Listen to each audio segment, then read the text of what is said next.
areas to urban areas, you find that the infrastructure or the job placement in the urban setting is not what they expected in the beginning. Okay. So you find at that point the family starts training. They start to go into manual jobs that just in order to fend for their family. Yeah, and with the growing populations in the urban setting and in the urban areas, it causes a lot of pressure on the resources that are available, both for the government and for that particular economy to sustain all the livelihoods that are within the urban setting. Okay. So you find that so many people who are straining to get a livelihood do not access to that livelihood, or rather they access to it in a form of casual jobs and all that. Meaning their families are not able to get the basics that they require, like food, shelter and clothing, education. So you realize, because this is a pressure also to the families, children tend to break off to go into the cities to fend for themselves. Yeah, so probably on a developmental part, that's what I could say. And one of the common reasons that we've kept on experiencing every time we rescue a child and take them to rehabilitation and even through to reintegration, realize that culture is a big issue. When it adds a lot into the reasons why we have children coming into the streets of Kitale. This is Trans Nzoia. Yes, it's believed that Trans Nzoia is a cosmopolitan, but that is, I think, just within it is the town the urban settlement here in Kitale, a town per se. But when you just move in the outskirts a bit, you find that we have the indigenous people, the Luya community. Of course, we have the Sabouts and that. And so these cultures, in one way or the other, particularly, maybe let's talk about the Bukusus, who, when a man has gotten married and he has a family, and after some time he also feels that he wants to add another wife, he would go ahead and get the wife. But if the first wife is not comfortable, then they would choose to go. It becomes very unfortunate for children who have been, as a result of this first couple who came together. So these children are left hanging, and not only left hanging, they are left in the hands of the father while the mother is going away.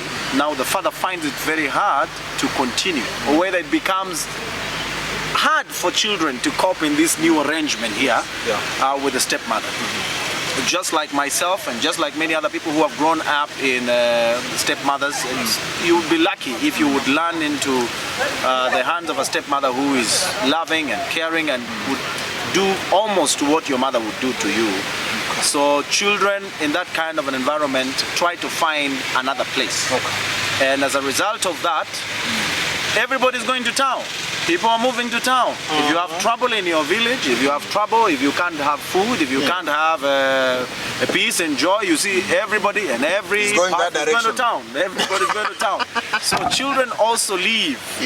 As they're running away, they follow the path, they follow the road, and they find themselves in town. Kimuuliza, they will of course start explaining that my mom left and now I'm staying with my dad, and my dad has got married and we are experiencing a bit, it's very uncomfortable. Unprecedented growth in the number of street families in Kitale town. And of course I'm sure in other towns. And this could be a reflection of something that is wrong out there. Either parenting or there's some social issues that are driving these children away from their homes to come to the streets. And some could be there because they are orphans, they lack parentage. True. Having interacted now at Toto on the streets, what will you say is the main cause? Because people are worried about the number of street families and street kids in Kitale.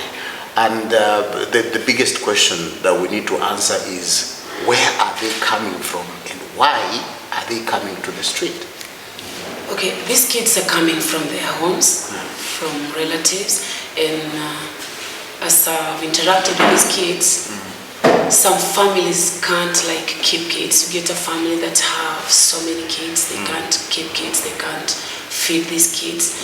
You get also some families that are a mother dies, a dad can't take care of these kids. He brings in a stepmother and a mother just taking these kids like her own, it's hard, and you find out like kids are running to streets. Yeah. One thing we have discovered as a municipality, when we came in, because it's something that is it's obvious, yes, we have seen that. One of the challenges we have seen that some of the street children are being even removed or chased from other town, are being dumped here in Kitale. That's a fact that is there. It is not surprising that a number of these children have families.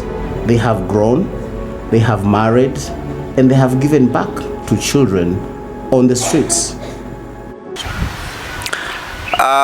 We are here with Fred. He's one of the very many street children in the streets of Kitale. Ni kwa nini uko katika streets za Kitale? Mimi kwa sababu wenye nilikuja mtaani nilikuwa nasomanga Makunga. Hasa shemeji yangu akakuja nyumbani. Ni kama alipotezea pesa kwa barabara 1000. Hasa akakuja nyumbani akasema pesa imepotea. Asubuhi tukaenda shule na nilikuwa nasoma na madada yangu wawili. Dada yangu mkubwa akaenda kwa ofisi akasema ati mimi niliiba pesa. Akarudi nyumbani jioni, mimi bado niko shule. Akasema akaambia baba yangu. Kwa familia yenu mko watu wangapi? Watoto wangapi? Tulikuwa ilifaa tukue 5. Mmoja amekufa 2018. Okay. Every kind who opts for the streets has a false, rosier picture than other available alternatives. But what is the reality? Champagne Manasseh is a former street kid. They run a revolving art organization that rescues, rehabilitates, and integrates street children in Kitale. They help us understand just how crazy the streets can get. Our experience has been that children come to the street, immediately they land in town, particularly here in Kitale. They will go through certain phases that are constant. One, they will first start as day scholar children. These are children who do not necessarily sleep in the streets. Whether they are new, whether they are just lost, or whether something, immediately they land, they will start looking for a place where they will go to sleep. If they really do not have a place, they will be taken in by someone. So they will sleep in for 1 day or either 2 days. And then if they continue staying in the street, then they start adapting. They learn from each other. How do we survive? And there's a very good recruitment that is ongoing in town. For those ones who have stayed for at least more than 6 months, they are really ready to hold the hands of those ones who have just come in recently. You know. Yeah, so children who are less than 7 years, 8 years, they make a lot of money. These are the people that I started. The first time you meet this kind of child is very innocent, and he looks or she looks very very desperate and very vulnerable, you know. So you'd be quick to remove 20 bob and 10 bob, and these children averagely they make not less than 300 Kenya shillings. Now this is a lot of money for just a child like that who is a minor. So this child would go buy mandazi, and of course would realize that to look more like a street child, I'm shefa. Then you have to have dressing code. The dressing code has to change. Okay. Make sure that you look dirtier. Okay. So sometimes you see even some of their clothes are exaggerated. They'll put in more than 2 clothes that are it's torn and it's dirty, and they would go ahead to even get a glue, what they call biere in the streets. So that way a child is already being introduced, and this happens after 3 days, 4 days. It happens immediately. It's that quick. It's that quick. And immediately a child has started to experience that. They already know at least there's a place where I can sleep. And by virtue that now there is bere or either glue, what they call it, then they can sleep. They actually take glue to stop them from feeling cold. So they could be able to sleep, whether when they are feeling hungry and maybe they have not been able to get some food, they could still be able to sleep, you know, because it makes you intoxicated and you become drunk. So you forget on some issues. So this child who is new from the streets is now 3 days old, has gotten into the system now. They are very aggressive. They'll keep on changing. They know where to position themselves. They will always be in the front of supermarkets, in hotels, where there are public places, in transport, where people are bus stages and Mathri stages. They will continue like that until 2 years, 3 years. After they realize that they are growing, when people will tell them, it's usually an automatic kind of system, where a child will say, shika kifagio fagia hapa, ama enda unichukulie nitupie uchafu. So this child will start realizing, that now it's changing. I'm asking someone for 20 bob and 10 bob, but they are giving me some assign. Some work, some work. So this child will learn that I need to be taking to get some money. To work to get some money. All right. But you see, this work is not necessarily work. It's child labor. One, what are the modes? What are we using? What do we measure? Why do we measure? I mean, what is used to measure that they need to earn 20 bob? Why not 50? Why not 100? Why not 200 Kenya shillings? Are you seeing? So a child, most of them will work for 20 bob, 30. If they have done really a workload, or for example, kushukisha avocado na kushukisha maembe pale sokoni kuvuruta, watapatiwa labda 50 bob. And so this child will continue like that, trying to survive like that. But after some time, his needs would have grown. Minimum, you need at least 10 bob to be able to access a glue. That glue, they call it sometimes 7 star. You have to have 20 bob. 2, you also need to have at least 40 bob for your full day. Ununue chakula pale, kwa Devi wakupatie chapati na wachafue. So those are our children. So minimum they would require at least to have 50 bob to survive for the day. To really for the day. And sometimes you see this 50 bob comes from it takes a very long chain before you get that 50 bob. So with that unapata mtoto anaanza kujua njia zingine za kupata pesa. Akipata kichochote ambacho kimekaa tu shagala bagala namna hii is a rule in the jungle. It does not belong to anybody, right? Pick it, see if you can convert it immediately into money, and they start doing that way. That way, they risk their lives. Many start, either they die in that particular process, and when a street child dies, actually there is nobody who knows that a street child has died. Only themselves. And especially in the past, it has been that children who are living in the street, they bury themselves. They take up the children, unaona wanatembea kidogo wanalialia, they rally themselves, they know it's usually Kibomet. They go find a way, they even do not understand the issues of permit. They throw the corpse of this particular child. So wanapotea. And in our experience, we've been able to lose several children under this kind of circumstances, where children just die and they will just report that huyo tulimzika. So we are also surprised, but you can't do anything. So after that stage of trying to make ends meet in the street, these children will graduate, especially when they get into teenage. They will get into activities called now madimbo. Yes, now they will walk around machuma, kuokota. Most of them would be able to walk for very long distances. They'd go all the way to Tuwani, move up to go to Milimani, Shimola Tewa. There, they try to tafuta pale kuna machuma garage. They will always revolve around them. You've seen them. Yes. And they are they are teenage. They are 13, 14, they are about. They will do that for some time, but also again, those monies will not be enough.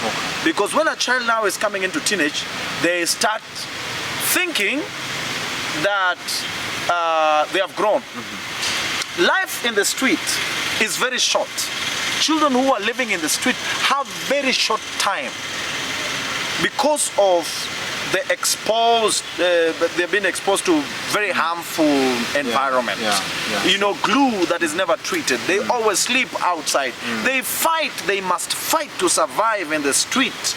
And their fight is not to fight. Unaweza kupigana paka wanaua mwingine mpaka lazima macho itolewe, meno itoke, and all of those things. So their life basically becomes very short. So akifika hiyo age ya kuanza kuchukua machuma and kufanya mama madimbo and all of that, others will die, of course. The mechanics will not be very kind on them. And of course it will be thefty, even though wanasema ni kuokota. It's criminal. It's already criminal. So they would be, if they are found, watawawa for sure. And we've seen several of them also dying, around 3 of them who have been killed because of that. And at that age, a child is able to rent a house. They feel it's an achievement. So basically, even as a child grows in the street, even though they do not know how it feels to sleep in good mattress or in a warm house or something like that, somehow as they continue to develop, they desire better. Inside them there is a willingness, even though they do not know, that we want better. And you would see it immediately when they are in teenage. Watatoka, they will go to Namanjalala, all the way to Namanjalala, I'm looking for a house. Wow. And they will go rent a house of 300, 200 Kenya shilling. They will still survive, but they will not be able to sustain that. So they will stay sometimes in the house for 2 months, and then they will come back again on the street. Most of their houses usually are locked down because of course they're not able to pay for a long time. So they fall back in the street. If they are not salvaged along these phases, these children, they grow quickly and they get married. Others form street families. And street families is a very, very interesting. I've had even some officers, children officers, saying that we don't have street families. But really, we have been in the streets all of this while. If you go behind railways, where we started our program for 6 months, we were there. From January to around August, thereabout, we were in the street, and we saw what it meant to have street families in the streets. People who have gone through the whole circle, and they have now grown, they have married in the street. They usually have campfires, fire camps every time, and sports. They would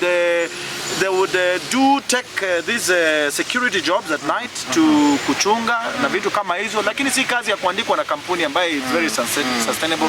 They are trying to survive.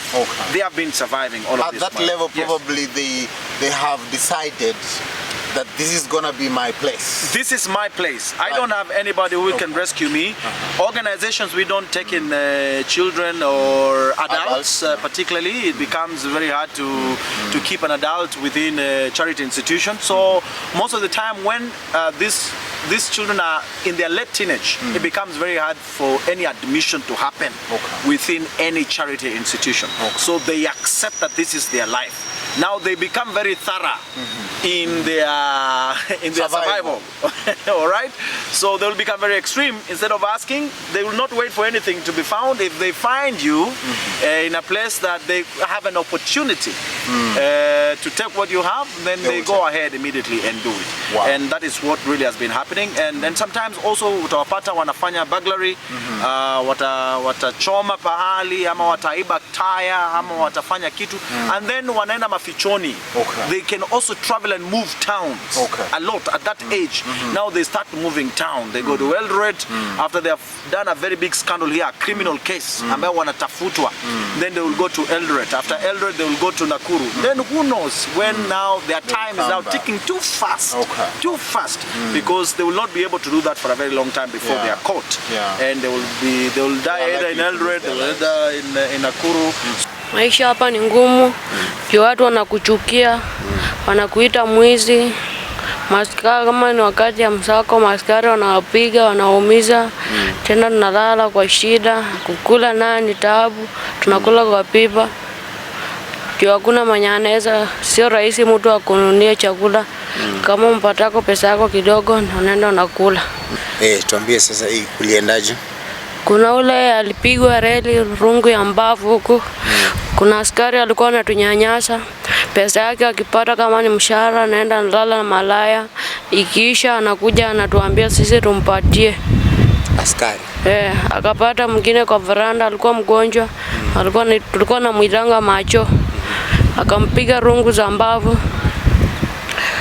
Ilikuwa usiku. Akapiga hata wengine wakatoroka. Sasa alikuwa ameumia, haizi tembea. Akampata kwa veranda, akampiga marungu ya mbavu. Huku karudi ndani. Na akatoroka akaenda huko chini. Asubuhi tukaenda huko hivyo, maskari nao wanamficha, maskari watusaidie. Hivyo ndio alikufa. lakini kuna wengi wamekufa kwa maajali. Kuna ule alikatwa na grinder.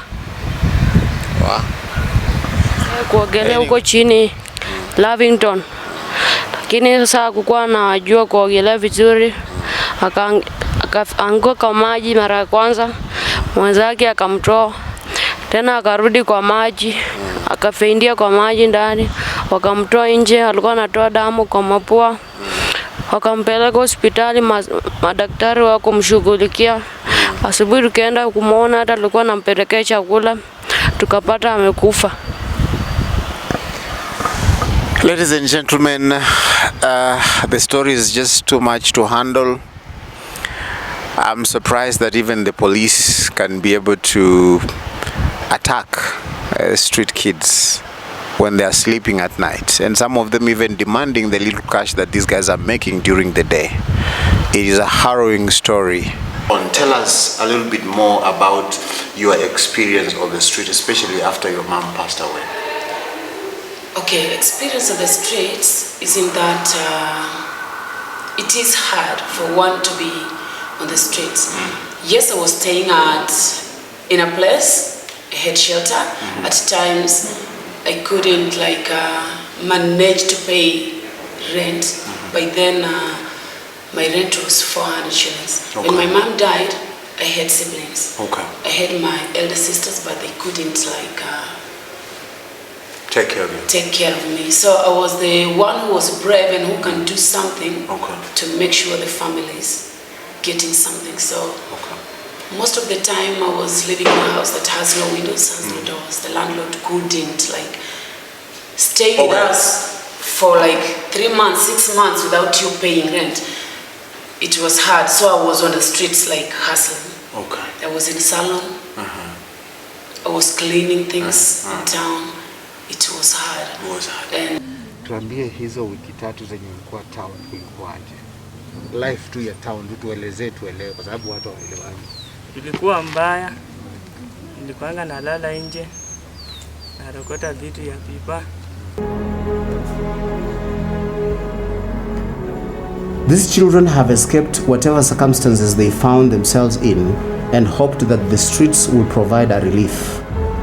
Did it? Has their supposed safe haven become their eternal prison?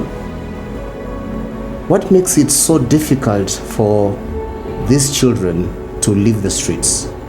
Common problems.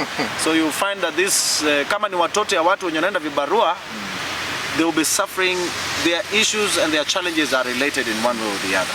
So unapata huyu mtoto akipata njia ya kukuja town, anapata chakula, anapata pesa, anapata freedom. That is good news to take back home. So there's that circle where they usually start. They start as day scholars, and then now they become full boarders. They now board fully. They now make a decision that this is where I want to stay. This is now where I want to stay because food is more assured than at home. At least I have money. I have freedom, and so they pull each other over and over. And when a child is told there's something good, of course they would come. So that is really one of also the reasons. I don't Maybe a season of COVID-19. With COVID-19, there's been a lot of changes, especially with government, the policies, the relaxation or the strengthening of particular policies that has adversely affected families and more so children, especially families from very poor poor backgrounds.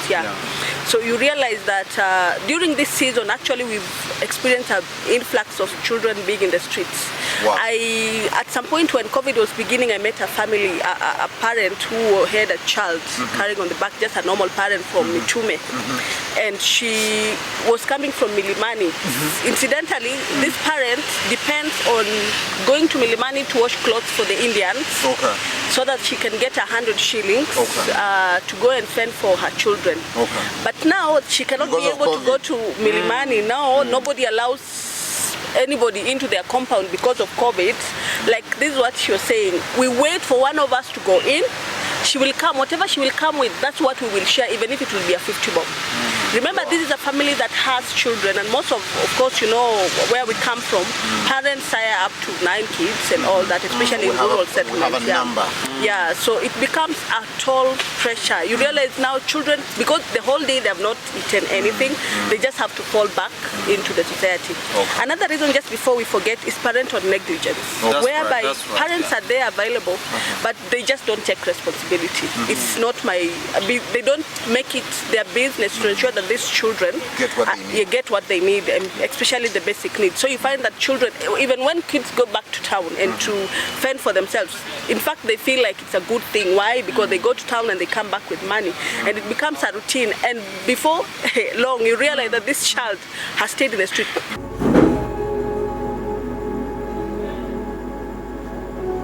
No one agrees that these kids are supposed to be on the streets.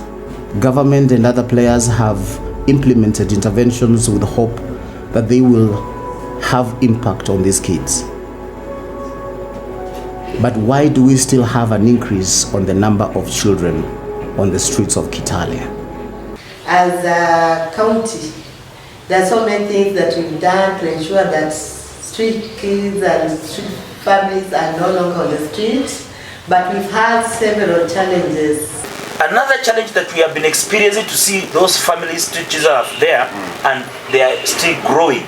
It's because the institutions that are taking care of these children, they don't have transition program in terms of, if, for example, you have been given a kid, maybe you have a street family, a child, then you have been given as a home. Then from there, this child is growing, or this boy or girl is growing from that home for a certain period or age. Then all of a sudden those homes again, they drop that child. Maybe it's in standard 5, standard 6, they are dropping this boy or girl because maybe he's not clever, he's not clever, he's a dumb, and because maybe he was stubborn, and the home doesn't want child who are stubborn because they want just to take care, and because they are taking care, they don't have to take more responsibility. But they have their own objective also. Now, at that particular level, you realize that once those kids are growing from the home start dropping them. And you know what the consequences? The consequences is that once this boy, because he has been used to stay in that home, he doesn't know the parents, he has no parents, he has no relatives, and then now he's being thrown out of that home. Is it true that the presence of street children is a cash cow? With so many interventions, who holds the actors accountable? Who is responsible for coordinating action for the benefit of the street children? Despite all these challenges, we've got partners whom we've worked with who've come to rescue such like families. For instance, we've got Agape. Agape is an institution that's dealing with street children, that have taken them. It is situated in Kiminini constituency, and they have tried to save some families from the street. They have trained them, and they have also integrated some of these kids back to their families. And while they are in that institution, they undergo several trainings, like doing farming and other things that can help them to generate income. And after that, they go to nearby schools where they undergo classes like any other normal kid. And then thereafter, if they've improved in their manners, let's say in their discipline, they are reintegrated back to their families, and after it all, they are followed to see how they are doing. And also we've got another institution that's also working with us. It's called Embrace a Street Child, which is just next to our offices here. One of the old men who lived many years ago, known as George Mueller, wrote a wonderful book about the transformation that he did in England, those days in the 18s. And he said in one way or the other, We have children and we have vulnerable communities living in town at the expense of people who are living in offices. And that is true. And after we've lived for some time here, we've realized there's a gap in government offices and government agencies, the children's department, institutions that wants to offer or are placed in a place where they're supposed to be offering solutions, maybe at the policy level or whether be it at the resource level, but it's becoming hard to have these resources and this policy directly going to benefit these children who are living in the streets. Wow. So, personnel and it's only other logistics. Okay. So help our viewers to understand, from the moment you rescue a child from the street and take them to the rescue center, what happens within the rescue center until that child exits the rescue center? Just help our viewers to understand what kind of programming that you have in place. First of all, when we rescue these children from the street, you know, they are often used to a certain type of life. Yes. Like the glue, like yes. So when we bring them in a facility like this one, you know, it's like now we have confined them. They don't have that freedom of movement and doing what we want to do. Yes. So what we normally do is to ensure that we do counseling to these children to ensure that they go away with the glue. And also that freedom of movement. So basically it is counseling that is done. Then after that, you know, they are also used to eating every type of things that they find on their way. So this is now a place where they are now put on a certain program. Like we'll have breakfast in the morning, we'll have lunch at lunchtime, we'll have supper, of which they're not used to that. They're used to eating anyhow.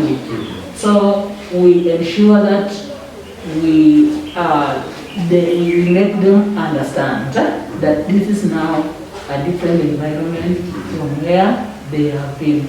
So they stay there for a period of like 6 months.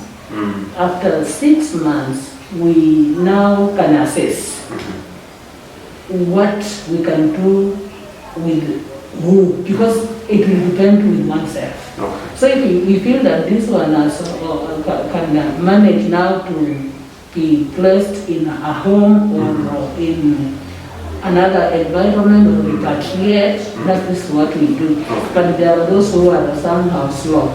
So those ones we keep on counseling them and confine them in the same organization. Okay. Yeah, but that one we feel that can now get used to another environment. That is the one that we take away from the street. Okay. Talking about dealing with the street families, I know it is not easy, but help us understand some of the key challenges that you are dealing with as a department in just trying to help the street families and street children. Key challenges. One of the challenges could be making them to stay at one place. Okay. Now they are used to a certain type of life. Even if you repatriate them to their families, in a way or another, they are used to a certain behavior. They will run back to the streets. Yeah, unless their families will be strict with them, not to allow them to come back. Okay. But once they sneak out, they will just find themselves back in the streets. Okay. You see, on the street they have that freedom of doing anything, but those are some of the challenges that we deal. Okay. Yeah. And also another challenge that we get with street families is now separating them. Okay. Because you know now we cannot take a child to stay with this other, the other age. Okay. Yeah, so separating them becomes another very big issue. Because this child needs to be placed where other children are. Of the same age. Yeah, so it is also another challenge. Okay. Yeah. All right. Challenges that you have faced in this work. I know there is no initiative, especially what you are doing is charity. It is volunteer work. no one is paying you at the end of the day. So what is your motivation, number one? And let's talk about the challenge, then the motivation, because you need to have something that pushes you beyond the challenges that you are facing. Okay, there are many challenges that we face when one is dealing with street kids. And first I'll go to the challenges that we face with the kids themselves. These kids, like getting out of the glue and accepting, like, I'm now home, I can't like walk just anyhow and be somewhere without supervision. It's so hard. And we do talk much to these kids for them to understand. At times we do have to give a lot of work to them, like schoolwork. We buy balls for them just to be like free. Like having a street kid and asking him to be in class for 2 hours. It isn't a joke. It's hard. It's hard. So one of the things that they celebrate on the street is their freedom. It is their freedom. And like for me, the challenge that I get, most of the time, people outside here think that when you work with a street kid, you have a lot of money and people giving him money. Like last week, I have a boy, he's called Moses. Moses ran away from home and he was on streets, and I was just outside looking out for him the whole night, for days. And then one morning I went to Soko ya Mawe there. Kuna pipa hapo. He goes there. So when I ask others, they're like, enda mahali fulani, enda mahali fulani. I went there, I found big ones. They know me, I talked to them, but at the end of the conversation, they were like, wewe unakula pesa ya watoto, unapewa pesa nyingi na unakula pesa ya watoto. So challenge ile ya mtu anafikiria you have a lot of money, someone is giving you money. Tunaipitia sana. Like, they throw a lot of words and they never understand. They probably think you're using it. You're going at times in your pockets to do that work. Talking about issues of policy and resources and people who are trying to do something about it. That's right. One of the many questions that we have, the Fireplace and Treaty Trend, is to find out who is doing what in this whole circle.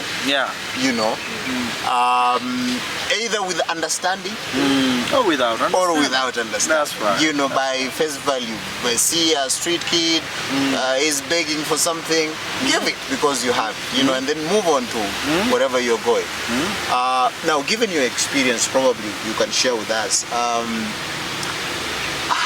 What kind of interventions have you seen, including yours, that you have maybe implemented, and how successful are they collectively or individually in trying to deal with this situation of street kids and street families? Thank you, Ambrose. To be very honest, it's been one of those toughest seasons to deal with street children. Why? Because the lives of street children, just like a normal life of any other child who is growing within a particular setup. But the disadvantage they have, the environment to which they are growing does not give them particular opportunities or advantages to be able to just mature and grow up and be a child, and grow up and be a teenager normally, and grow up and be an adult, just like any other Kenyan or any other Kitalian, just so to say.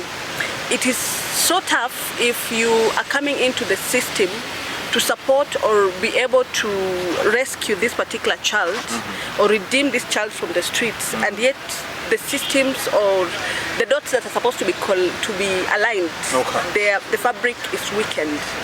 In the sense that, yes, you have wonderful programs going out for the streets, but the stakeholders who are supposed to be involved, especially government, I will not be ashamed to talk about this because I think this is important. The fabric is loosened in the sense that, yes, broken. First, to be very honest, I'm trying to find out policies that directly go into the lives of street children in Trans Nzoia. I mean, like this, if somebody does this is how a parent's supposed to treat a child. If a child is gotten in the street, this is the process on how government, probably a government, or even so, how government moderates the stakeholders who are coming in to deal with children. Leave alone the national. I'm looking at the county government because the county government has been mandated to take up issues when it comes to street children. There has been success stories, but indeed, if we don't have a favorable environment to deal with these children, you realize you'll be doing, it's like you're pouring water into a sieve, or probably you're pouring what? I can't even, you know, a lot of it will go out in the hope that this water will still remain up here, you know. So it becomes very hard when you do not have a support system, you don't have stakeholders who willing to bring in genuinely their effort to ensure that all these children are out of the streets. To be honest, some people do this, and those people probably they're in government, others are in private sector. They're doing this. I mean, having street children there is probably business for them, because we understand there are people who sell children blue, and they are moderated by the big goons. I mean, like the police and all that. So there's a lot of brokenness into the system and into the policies, and this cannot be able to be achieved.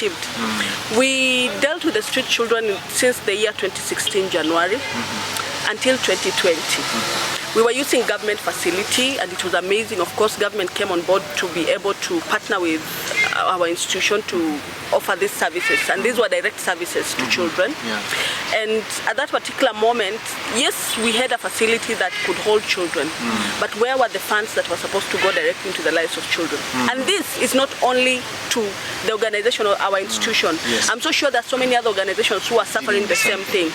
Leave alone the finances, because then the reasons were we do not have policies that request or asks us to take this money from point A to point B.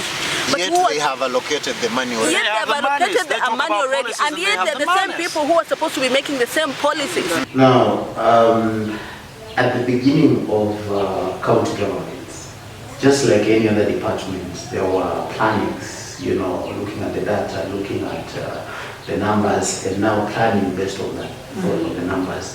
There was specific projects that were prioritized by the county government. In this department, what project was specifically targeting street kids and street families? Matters pertaining to street children. As a department, we've done a lot in ensuring that we reduce the number of street children in our streets. In the beginning of the devolution, we had several projects that targeted street children. One of the projects is a rescue center. Rescue center was completed some 3 years ago, and because at some point as a department we were not able to operationalize, we partnered with another organization that's in place, Street Child, that is currently running the rescue center. The rescue center accommodates 200 street children. We have a dormitory for 100 girls and one for 100 for street boys. And also, given that this was just a mere rescue center, as a department, we decided to come up with a rehabilitation center that is ongoing at Kwanza sub-county. It's almost complete, where we thought it wise that after rescuing these children, where do we take them? So we felt that we come up with a rehabilitation center where we can accommodate these children after being rescued, so that we train them in several skills and also to prepare them for exit after a certain age. So the rehabilitation is ongoing. So orphans, they lack parentage. True. So as the department, we appreciate that street children like staying in an environment that can give them an opportunity to make a livelihood. Yes. One of them is if we have a lot of solid wastes, especially the inorganic wastes in streets, they like staying around there. And therefore, as a department or as the county of Trans Nzoia, one, we just launched a Kitale Town beautification program. We are planting trees, we are planting ornamental trees to make sure that the town is clean, regular sanitation, cleaning of the town. Number two, as you know, we've just opened the stage, the bus park. And this is going to free a lot of land of matatus, the buses, to the stage, and giving us an opportunity now to improve on those areas that used to be occupied by the matatus. And then on top of that, we have a dump site, that has been existent for some time. And you are aware that street children like going to the dump site because most of the things they get, the bottles, the used papers, they get there to go and sell and get money. They are found at the dump site. So we are in the process of one, fencing the dump site to limit the movement of people in and out. Heightening the security, we already have the security on site, making sure that we have a maximum security. The synergy between our department and the other departments, we have the Department of Gender, we have our department, we have the Department of Agriculture, and so on. When we take these children out of the streets, we don't just want to use force. We want to bring in the social elements. These are people. These are human beings who have been staying here. So as we evict them, you take them away, but are you preparing them for the next life? So that's now why gender comes in. The social aspect, the counseling, as they go to wherever they're supposed to go. We have the Bahati homes here. Rescue center. Where they're taken. So as they go there, are they going there to come out when they are better? Or they will go there, stay there for some time, then come back the same. So gender has a program which we buy into and which also support. So as they go, they know that the deliverables are this. They should be able to assess after a kid has been there for a year or 2 years. Is this kid now different from the way he was before he went there? In terms of skills, in terms of socialization, in terms of how to deal with issues. Are they now responsible members of the society or not? Do they now understand that I can do something else to earn a living other than scavenging on solid waste? Yes. So it is extremely frustrating because there's now you're dealing with, you're bringing efforts that are unguided. We will only do what we were able to do within where we were, of course, within our professional backgrounds and all that and experiences that we've had in the past. But then if we do not have support system, and you understand from the beginning, government is very important in any project that you're doing, be it children, be it development, in whichever capacity. Goodwill from government is very important. Not only that, we work within the framework that government has created. You don't come into a government and create your own. They create the framework, and this framework are basically the policies that we are talking about, so that we are enabled. We know as a private organization or either a government that is an organization that is non-governmental. These are the boundaries, these are the parameters, this is what we are supposed, and this is what the government is supposed to do. Now we have our part, a lot of the workload is with the organizations, but the government is not doing their part. There is a lot of corruption, and we'd have to be very frank on this. There is money allocated annually through the Department of Gender. Now that this money, these issues of street children has been devolved into the into the counties, we have monies that are usually allocated by the county assembly here, goes directly to the Department of Gender. But there is nothing that the Department of Gender per se that we can say. We had children are in the streets. Our children are suffering. Our brothers and sisters are suffering at the expense of people, cheap politics, at the expense of people who are sitting in those offices in the name that they are serving the public.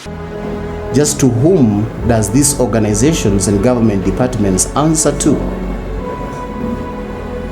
With billions of money having been pumped into organizations and government departments, donor funding from abroad, just a handful have been rescued and reintegrated. The majority with their lives on the streets that has sadly become their prison. Talk to us about the potential. You know, the purpose of this documentary is to prove to the public and everybody out there, to appeal to their conscience that actually these children on the streets have dreams, they have abilities, they have talents, they have potential. So given your experience and some of the kids you have, you know, reintegrated back to their families and taken to school, talk to us about the potential that you see in these street kids. Okay, like with these kids, if you patient with them, these kids are good. Many people do say that street kids are just nasty, they're not good, they're not straight, they're thieves. But to me, I'll say these kids are good. If you give these kids chance and you love them, they're good kids. Okay. And like now we are working on skills with these kids and talent. Okay. We have one in Kwanzaa, he's called Benson. Benson, we found him on Khetias, that's one Tana. Yes. He just came to us and he said, I want to go to school. And we never just like take a kid from the streets and take them back to school. Yes. No. Yes. We ask these kids to go to Embrace for a month or two or 2 weeks, depending how he's going to adapt. Mtoto atareactaje or is he going to run away? Is he going to be patient? And Benson went through Embrace for 2 weeks and it was good, and we just had to take Benson to school. He's in Ortum Boys primary school. He's in class 6 now. Okay. And with Benson, he likes music. And now he's working on guitar. Okay. He's doing instruments. Okay. Yes. Also, we have a boy called Isaac Weleka. Okay. I do forget about these kids because there's so many. Okay. So we have Isaac. Yes. Isaac is good. He's in West Pokot also. He's here in Birunda. Okay. Isaac loves sports and also he likes like doing wiring. Okay. But for now we couldn't like give him wiring because his mind is still like small. He isn't thinking that big. So with him he's doing golf at the golf club. All right. He gets a day for his lessons. Okay. Yeah. Wow. Hii baada ya kwenda shule Sigoa, unaonaje maisha? Ni poa tu. Unataka kuwa nani unakuwa mkubwa? Ukishamaliza shule, tuseme hata sasa umeanza kucheza golf saa hii, unataka kwenda nayo wapi? Yaani mipango za baadaye uko nazo? Mpango yangu ndio kuwa pilot. Okay. Tumeambiwa unacheza golf. Unaipenda? Yes. Ikoje? Iko safi. Umesha participate kwa competition yoyote ama bado ndio unajifunza? Bado najifunza. Ile wakati ulikuwa bado hujatoka nyumbani na ulikuwa bado unaenda shule, uliwahi kufikiria kwamba utakuwa mtu wa aina gani ukikuwa mkubwa? Mimi kitu yenye mimi najua driver. Unajua kuendesha? Ulijifunzia wapi bwana? Baba yangu ndo alikuwa ananifunzanga, tulikuwa na tinga. Alikuwa ananifunzanga tinga. Nilianzia kwa baiskeli. Nikaenda kaanza yangu nifunza tinga. Na sasa najua kidogo. Okay. Wow. Talk to us about, you have already mentioned ya kwamba quite a number of street kids have been taken back home. Some of them have gone to school. So just clarify those milestones, those things that we need to celebrate, given the work that you have done. Okay. Like in 2016, I think in August, I met a lady from the US. She's called Milana Samshonuka. Okay. And she went through like what I went through. And she's a missionary. She comes to my church and she was like, Bintia, you went through this. I also went through this, and I have that hard to take care of kids. What can we do together? And since then, we started working with kids back to their homes, back to school. So she goes out, she finds donors for these kids, and now the kids are in school. When they are home, we make sure once a month they get food. We give them shopping to last a month. That is food. We give them clothes. If one is sick, we take them to school, to a hospital, and they have everything in school. We feel that to be able to reach out to more children or more children in the streets or orphan children, we need each other. We may not have much in terms of money or finances, but you may visit an institution nearby just to encourage them, to pray for them, and you may take a responsibility of talking to that child in the street. And you may even, however little you may have, even a kg of flour, even a half kg of sugar, you may think it's a small thing, but it will change your life. You may have some clothing, but not tattered ones. You may choose the best from what you have. From your best, yes. From your best, Yeah. pick one, but that one may help a child somewhere in need. But above all, even prayers, encouragement, and seeing that it's our responsibility. Ninasema watoto wenye wamebaki hapo kwa street, wazazi yao wajaribu sana watoe kwa street na watafute vile aiso alipatikana wakamweka shule.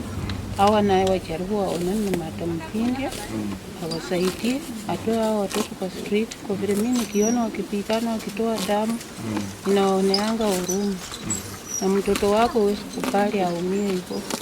Sasa ninawaomba watafute njia juu chini watoe watoto kwa street. We can do that. We need the cooperation of the partners who we are working with, so that they can be faster in taking care of the street kids, especially the new arrival. Do we have any preventive activities and programs that the county is implementing currently? I don't think if there's any, but when we held a meeting with these partners, we decided that we handle the newcomers immediately they arrive on the street.